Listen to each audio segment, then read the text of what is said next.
Iran ಮತ್ತು Israel ಮಧ್ಯೆ ಸಂಘರ್ಷ ಮುಂದುವರಿತಾ ಇದೆ. ಪರಿಸ್ಥಿತಿ ಗಂಟೆಗೂ ವಿಕೋಪಕ್ಕೆ ಹೋಗ್ತಾ ಇದೆ. ಎರಡೂ ದೇಶಗಳು ಯಾರಿಗೇನೂ ಕಡಿಮೆ ಇಲ್ಲ ಅನ್ನೋ ರೀತಿಯಲ್ಲಿ ಅಟ್ಯಾಕ್ ಮಾಡ್ತಾ ಇವೆ. ಈಗ ತೆಹರಾನ್ಗೆ ಪ್ರತೀಕಾರವಾಗಿ ಟೆಹರಾನ್ ಮೇಲೆ ದಾಳಿಯಾಗಿತ್ತು. ಅಂದರೆ ಟೆಲ್ ಅವೀವ್ಗೆ ಪ್ರತೀಕಾರವಾಗಿ ಟೆಹರಾನ್ ಮೇಲೆ ದಾಳಿಯಾಗಿರೋದು. ಇರಾನ್ ದಾಳಿಯಿಂದ ಇಸ್ರೇಲ್ನಲ್ಲಿ ಈಗ ಆತಂಕದ ಪರಿಸ್ಥಿತಿ ನಿರ್ಮಾಣ ಆಗಿದೆ. ಆಮೇಲೆ ಟೆಹರಾನ್ನ ಬಂಕರ್ಗಳಲ್ಲಿ ಕನ್ನಡಿಗರು ವಾಸ ಮಾಡ್ತಾ ಇದ್ದಾರೆ. ಟೆಹರಾನ್ನ ಬಂಕರ್ಗಳಲ್ಲಿ ಕನ್ನಡಿಗನೇ ಬಿಚ್ಚಿಟ್ಟಿದ್ದಾರೆ ಅಲ್ಲಿನ ಘೋರ ಪರಿಸ್ಥಿತಿಯನ್ನ. ಪಬ್ಲಿಕ್ ಟಿವಿಯಲ್ಲಿ ಇಸ್ರೇಲ್ನ ಗ್ರೌಂಡ್ ರಿಪೋರ್ಟ್ ಅನ್ನು ನಿಮಗೆ ಕೊಡ್ತಾ ಇದ್ದೀವಿ. ಯಾಕೆಂದ್ರೆ ಇಸ್ರೇಲ್ನಲ್ಲಿ ಪ್ರತಿಯೊಂದು ಮನೆಯಲ್ಲೂ ಬಂಕರ್ಗಳಿರ್ತದೆ. ಸೈರನ್ ಆಯಿತು ಅಂದ ತಕ್ಷಣ ಹೋಗಿ ಬಂಕರ್ಗಳಲ್ಲಿ ಕೂತ್ಕೋಬೇಕು. ಅವರು ಬಂಕರ್ಗಳಲ್ಲಿ ಕುಳಿತು ಜೀವವನ್ನು ಉಳಿಸ್ಕೋಬೇಕು. ಸೊ ಇಸ್ರೇಲ್ನ ಬಂಕರ್ಗಳಲ್ಲಿ ಹೋಗಿ ಕೂತ್ಕೊಂಡು ಅವರು ಪಾಪ ನೋಡಿ, ಅಲ್ಲಿ ರೂಲ್ಸೇ ಇದೆ. ಪ್ರತಿಯೊಬ್ಬರು ಮನೆ ಕಟ್ಟಿದ್ರೆ ಆ ಮನೆಗೆ ಒಂದು ಬಂಕರ್ ಇರಲೇಬೇಕು ಬೇಸ್ಮೆಂಟಲ್ಲಿ. ನೋಡಿ, ಕೇಳಿಸ್ಕೊತಾ ಇದ್ದೀರಾ ಸೌಂಡು?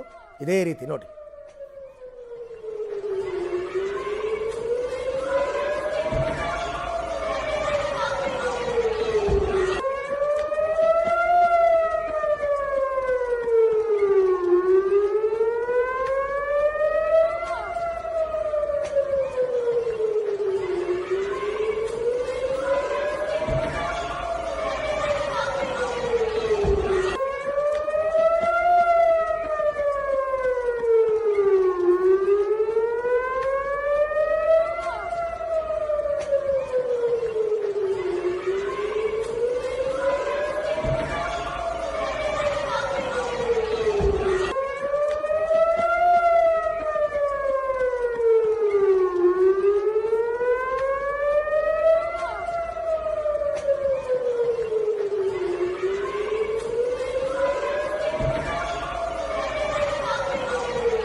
ಇದು ಬಂಕರ್ಗಳ ಸ್ಥಿತಿ.